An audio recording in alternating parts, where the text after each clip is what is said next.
ஆண்டவரும் அருமரட்சகருமா இருக்கிற இயேசு கிறிஸ்துவின் ஆச்சரியமான நாமத்தில் தினமும் கர்த்தருடைய சத்தத்தை கேட்டுக்கொண்டிருக்கிற என்னுடைய பிள்ளைகளை வாழ்த்துகிறேன், ஆசீர்வதிக்கிறேன். நீங்கள் ஆசீர்வதிக்கப்பட்டவர்கள். இந்த நாளிலும் கூட நம்முடைய வாழ்க்கையின் ஆசீர்வாதம் எங்கே இருக்குது தெரியுமா? நாம் எடுக்கிற தீர்மானத்தில் தான் இருக்கிறது. இன்றைக்கு கூட ஆண்டவர் என்ன பேசுகிறார் என்றால், உன் வாழ்வை மாற்றும் தீர்மானம் என்கிறத தான் ஆண்டவர் பேசுகிறார். நம்முடைய வாழ்வில், நம்முடைய வாழ்க்கையில் மாற்றம் வரணுமா, ஆசீர்வாதம் வரணுமா, மேன்மை வரணுமா, உயர்வு வரணுமா, எங்கே இருக்குது அப்படின்னா நாம் எடுக்கிற நல்ல தீர்மானங்களில் தான் இருக்கிறது என்பதை ஆவியானவர் சுட்டி காட்டி பேசி கொண்டிருக்கிறார்.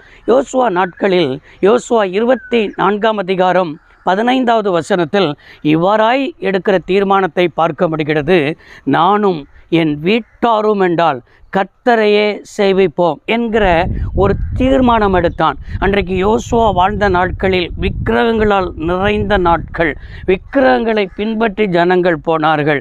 அது மாத்திரமல்ல, தேவனுக்கு விரோதமாய் பாவம் செய்தார்கள், தேவனுக்கு விரோதமாய் முறுமுறுத்தார்கள்.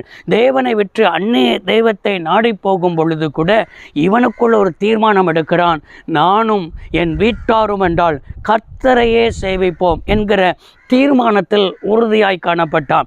இன்றைக்கு நாம் எடுக்க வேண்டிய மிக மிக முக்கியமான தீர்மானம், தேவனை சரியாக நம்ம என்ன செய்வது என்று சொன்னால் தெரிந்து கொள்வது, நம் ஆண்டவரை தெரிந்து கொள்வது, நம் இயேசுவை தெரிந்து கொள்வது. இன்றைக்கி சில காரியம் நடக்கலை, சில காரியம் கை கூடலை, நம்ம நினைத்தபடி நடக்கலைன்னா நம்ம தேவனை மறந்து போய் அந்நிய தெய்வத்தை நாடி போகிறவர்கள் எத்தனையோ பேர் இருக்கிறார்கள்.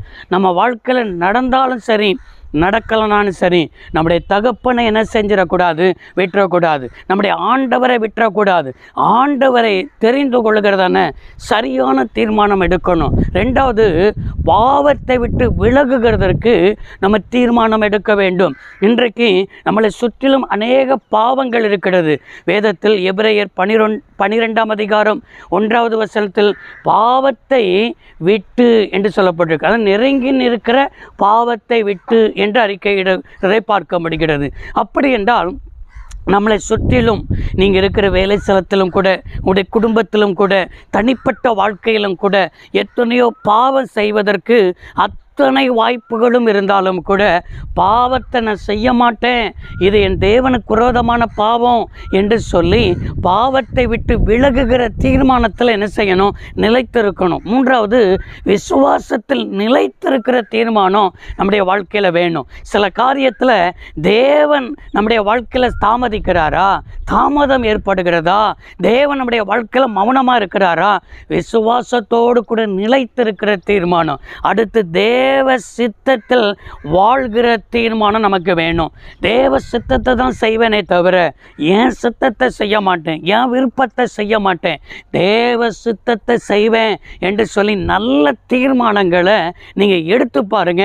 இந்த தீர்மானங்கள் தான் உங்களுடைய வாழ்க்கையில் வெற்றி உள்ள ஒரு வாழ்க்கை வாழ்வதற்கு தேவன் உங்களுக்கு அனுக்கிரகம் செய்வார்.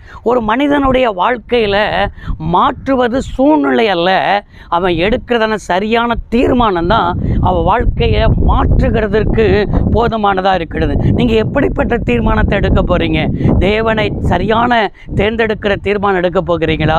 பாவத்தை விட்டு விலகுகிற தீர்மானம் எடுக்க போகிறீர்களா? விசுவாசத்தில் நிலைத்திருக்கிற தீர்மானம் எடுக்க போகிறீர்களா? தேவ சித்தத்தின்படி வாழ்கிற தீர்மானம் எடுக்க போகிறீர்களா?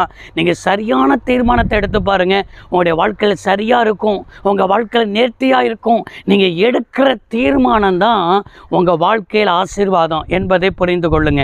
நிறைய பேர் தீர்மானத்தை தவறாக எடுத்துட்டு, ஐயோ நான் இப்படி எடுத்துட்டேனே, இப்படிப்பட்ட காரியத்தை செஞ்சுட்டேனே, இது என் வாழ்க்கையில் இப்படிப்பட்ட தீர்மானம் எடுத்திருக்கக்கூடாது. அது திருமணமாக இருந்தாலும் சரி, படிப்பின் காரியமாக இருந்தாலும் சரி, எதிர்கால காரியமாக இருந்தாலும் சரி, நீங்கள் எடுக்கிற தீர்மானத்தில் தான் ஆசீர்வாதம் இருக்கிறது. எனவே சரியான தீர்மானத்திற்கு உங்களுக்கு என்ன சொன்ன ஒப்புக்கொடுங்கள், நிச்சயமாய் ஆசீர்வதிப்பார். ஜெபிப்போம். சர்வ வல்லமையுள்ள தெய்வமே, அருமை தகப்பனே, இன்றைக்கும் உடைய பிள்ளைகள் சரியான தீர்மானம் எடுக்க கர்த்தர் கிருபைதாரும் என்று சொல்லி ஜெபிக்கிறோம். இயேசு கிறிஸ்துவின் நாமத்தில் வேண்டி கேட்கிறோம் நல்ல பிதாவே, ஆமென். கர்த்தர் ஆசீர்வதிப்பாராக. God bless you.